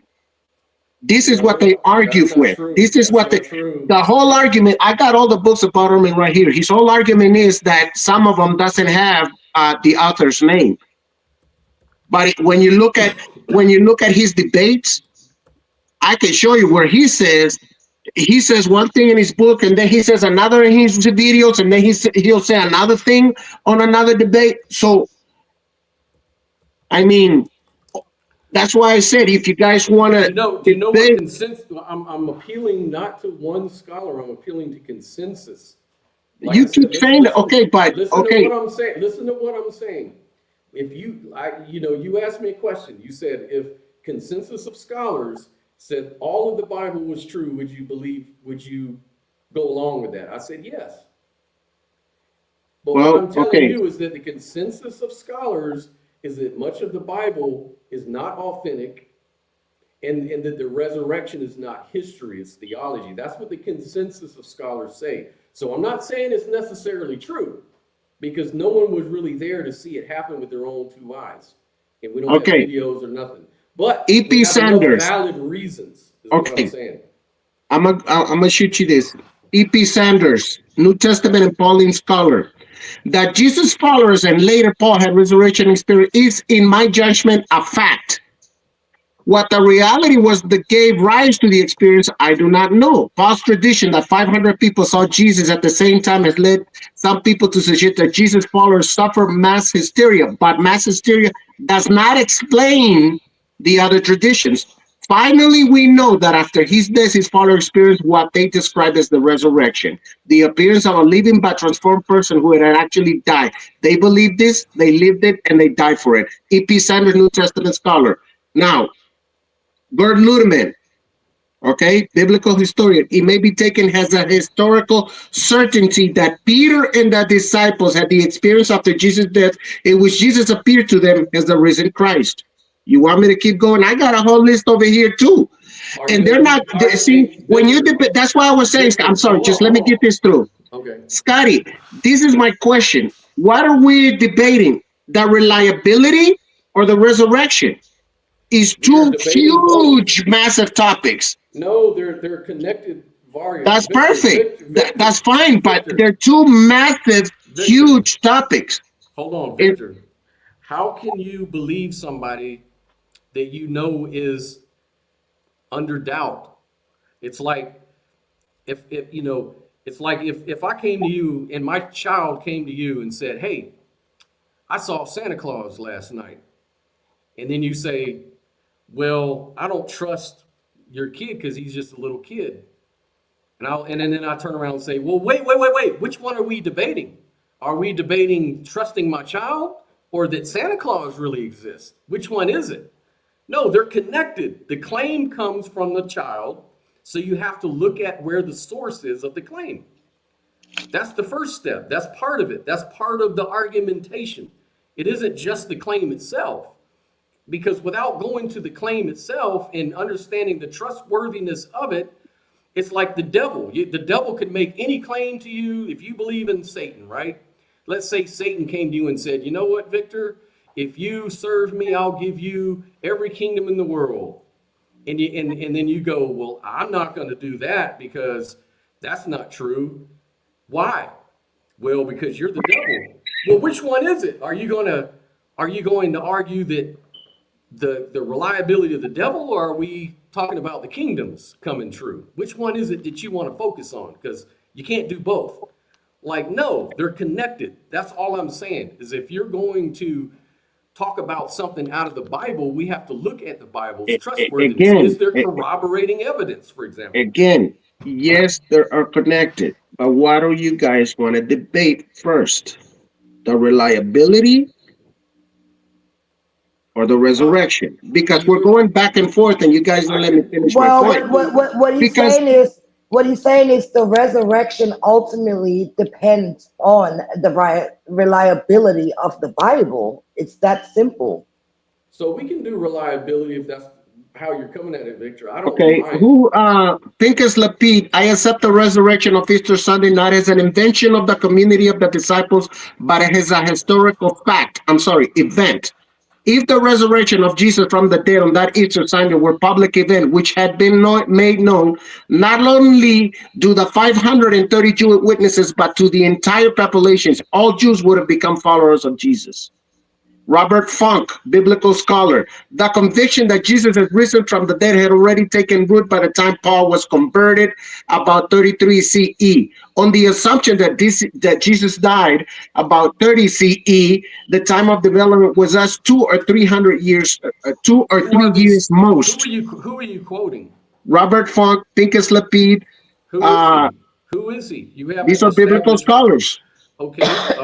Look him up right now. I mean, you can put it on. What's his name? We got Robert Funk, 1926 to 2005. How do you spell his last name? Funk, F-U-N-K. Wait, A-T what? Robert Funk. Oh, F-U-N-K? Yeah. Okay. Yeah. What a fucked up Okay, name. well, see, you've already discredited yourself. Robert Funk is a Christian apologist. He runs Wait. Yes, Robert In a Funk court does. of law, Listen, your belief does not affect if you got a PhD on study. Wait, Victor, let's talk one at a time. This plants a doubt in my mind right here. Robert Walter Funk was an American biblical scholar and founder of the Jesus Seminar, nonprofit Westar Institute, and apologist. Funk sought to promote research and education on what he believed was called biblical literacy. So right there, I kind of doubt whether I can trust what he's saying. He's got an agenda. He's got a Christian agenda as an apologist and as someone who runs the Jesus Seminar. Can you give me another scholar? One that's less biased. Yeah, one that's somebody we can all agree on. Gerd Ludeman, I think. How do you spell that? G-E-R-D. Gerd. G-E-R-B. No, D is in dad. Okay, wait. D is in dad. Yeah, Gerd Ludeman. Gerd, G-E-R-D, right? Yeah. Luderman? Yeah, L-U-D-E-M-A-N-N. Okay, let me look at this guy. Lundeman. All right, so Gerd Luderman was a German biblical scholar and historian. He taught first Jewish Christianity and Gnosticism at McMaster University, Canada. Luderman was appointed chair in New Testament Studies and Evangelical Theological Faculty at the University of Gothenburg. So let me see. So he's got theological views. Luderman, it's in German, and what Jesus really said and did. He claimed that only about 5% of the sayings attributed to Jesus are genuine. So he's actually going against you here. And the historical evidence does not support the arguments for Christianity at all. No, I'm just reading you what it says this here. Is what I'm saying. Exactly. Even though Luderman explicitly rejected the mission of the school, which was the preparation of students seeking to become ministers at church, so he left. Luderman refused. Confederates. Yeah, he's doubting that the Bible and Christianity is true. So yeah, so what is that? But he said it. He said it may be taken as historical certain that Peter and the disciple had experienced after Jesus' death, in which appeared to them as a risen Christ. So you guys want to quote? Wait. What did he say? What did he say? He said this. You're talking so fast that we can't. Yeah, really, but I want you to notice for the last 20 minutes I haven't been able to finish my points. It's been an hour and we're going back and forth to reliability and resurrection. But let me give you this last one. It may be taken as a historical certain that Peter and the disciples had experiences after Jesus' death in which Jesus appeared to them as the risen Christ. Gerd Ludeman, 1946 to 2021, he died, biblical historian. Okay, so I'm looking that up right now. Okay, so here, and I can share this screen with you. It says right here in his book, and he said this at the Jesus Seminar, and he proposed that the appearance of Jesus after his crucifixions were hallucinations caused by grief or guilt. Luderman's hypothesis is that part of the vision theory, which questions whether Jesus was physically resurrected. Luderman theory suggests that the early traditions of group appearances were originally collective hallucinations. He believed that the Gospels later added details to the story, such as Jesus eating with the disciples, in order just to strengthen the case for the resurrection. So he's not really backing you up there. His quote explains it. Now, that's what I said. Contradicting himself then. Maybe that quote is misquoted. Maybe that quote is misquoted, and you may want to check. Yeah. You may want to check out you may want to check out the source of the quote, because it may So, not even be his quote. okay. So here's what I'm seeing, Scott. Everything I present, okay, even though I'm presenting you biblical scholars, just because they're Christians, you're saying is unreliable or is biased. So here are my questions to you guys. If I present to you a case of science, yeah, one group that is Christian and one group that is atheist, does it matter as long as they both know science?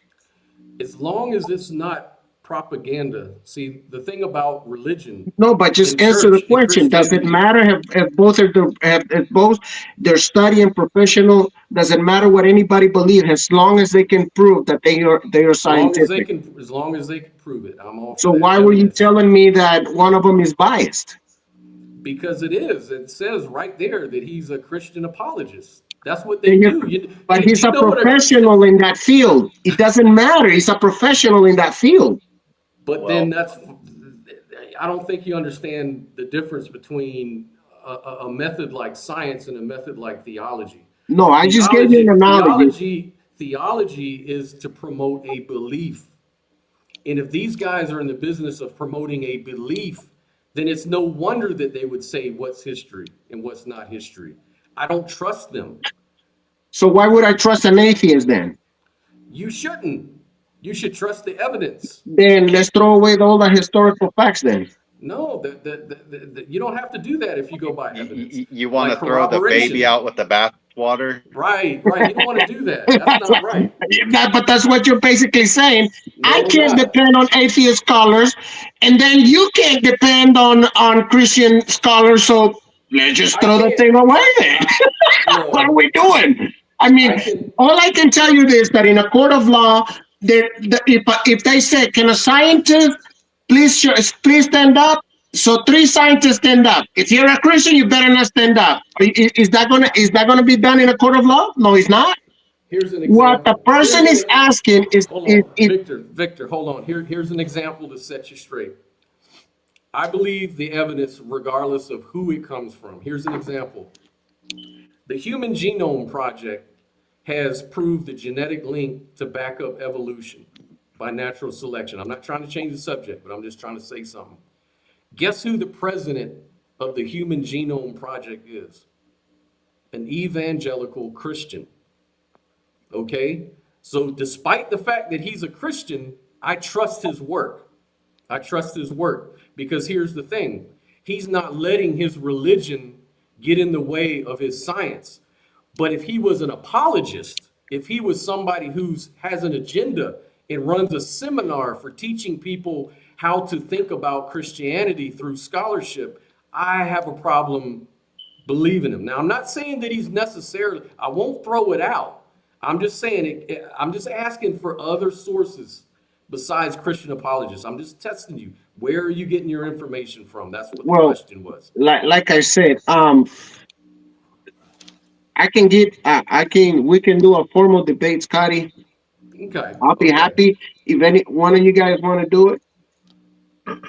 Who wants Which to? topic? But let's pick one topic because remember, we only have when we debate, Scotty. You know, it's only 1 hour and it's so much information to give. I know, so much. It's so much. It's so much, and to be honest, maybe we do Bible. Maybe we do reliability of the Bible.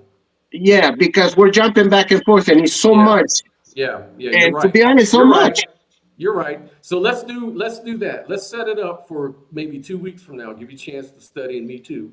And we can talk about, we can debate reliability. Does that sound fair? Okay. And here I'll make a point. Let's use a standard. Yes. I'm not just going to say, well, look what my scholar says, and then what we'll do is I think I have the book here, the standard methods of historical. I don't know if it's a historical document, if authentic, and what methods they use, because there's a rumor that on the book "Did Jesus Existed?" Bob Ehrman argues that Jesus exists, but his methods are different from Oxford University.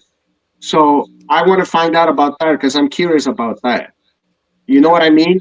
Okay. So he uses his own personal methods.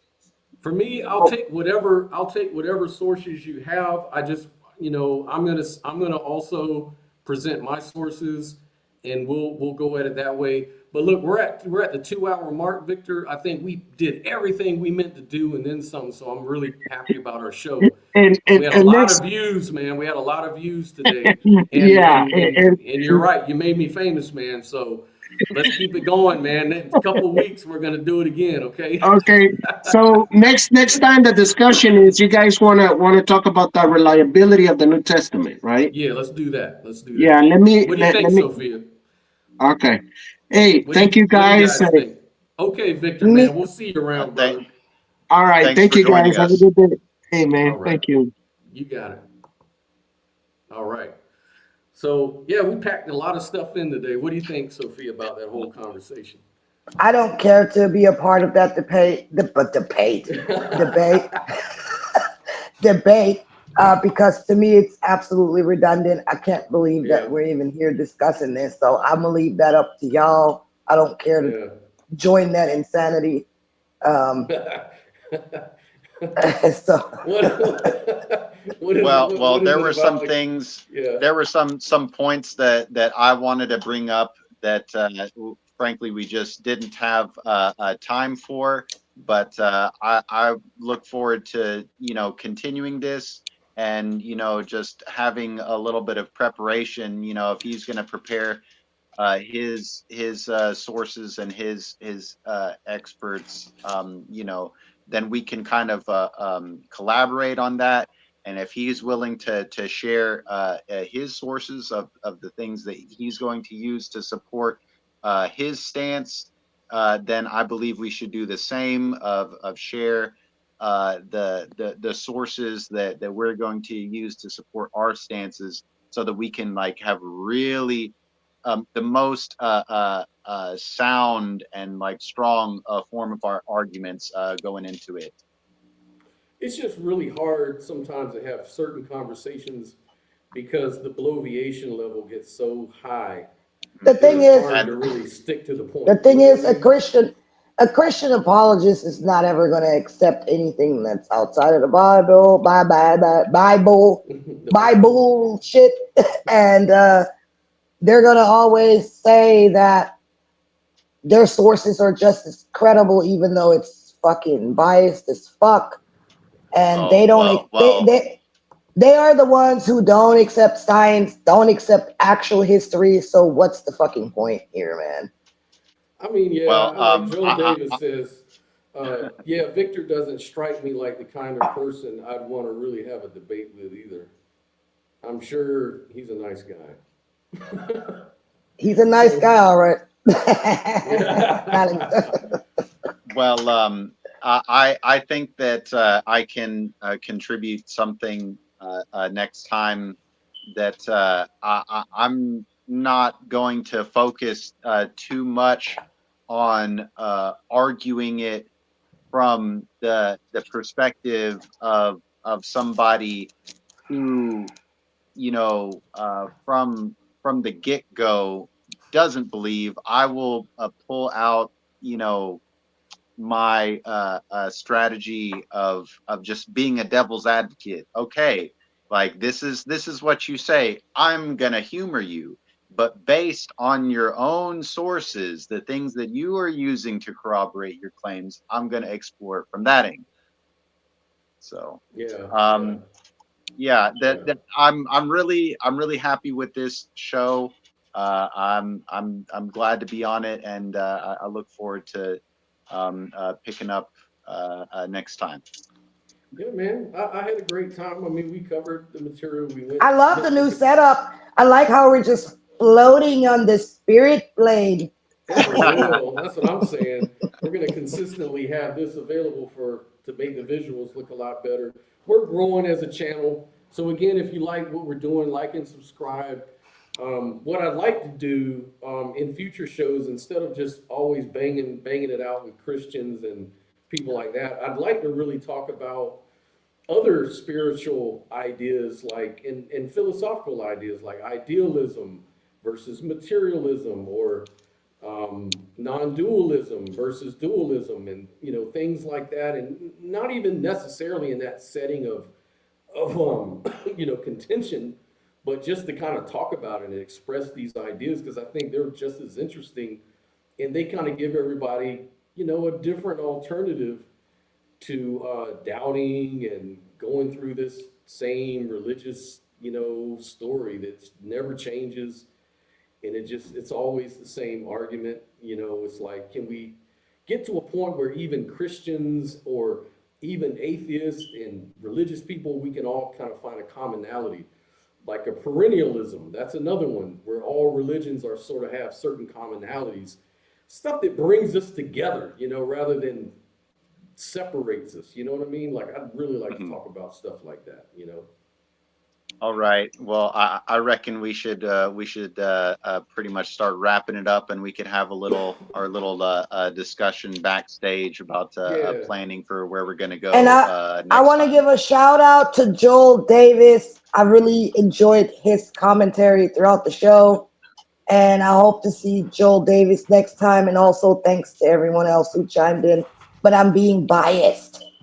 Yeah, we had some others, Lucifer, Ligma. I didn't get a chance to check out everybody's comments, but I'm going to be reviewing them. I was looking at it. I just couldn't tell if they're referring to us, what we're saying, or because they're going back in chat about creation and about history and slavery, and they're just going back and forth in the live chat. So I'm not sure if they're right. really And I try to participate, or at least like skim it, like review it as much as I can. But I'm gonna be reviewing this show after the fact, and check out all those comments and see which people were contributing the most to the conversation that we're having. Joel won the chat. Thanks, everybody. That's right. All right, guys, we're going over the 2-hour mark. We try to keep it well under 2 hours. Okay, guys, we'll see y'all next week. Like and subscribe. We're trying to grow the channel, and I promise we're going to start expanding into a whole lot of other topics. So just stick with us, okay? And at any rate, man, we will see you guys on the rebound. Thanks for tuning in. Yes, peace.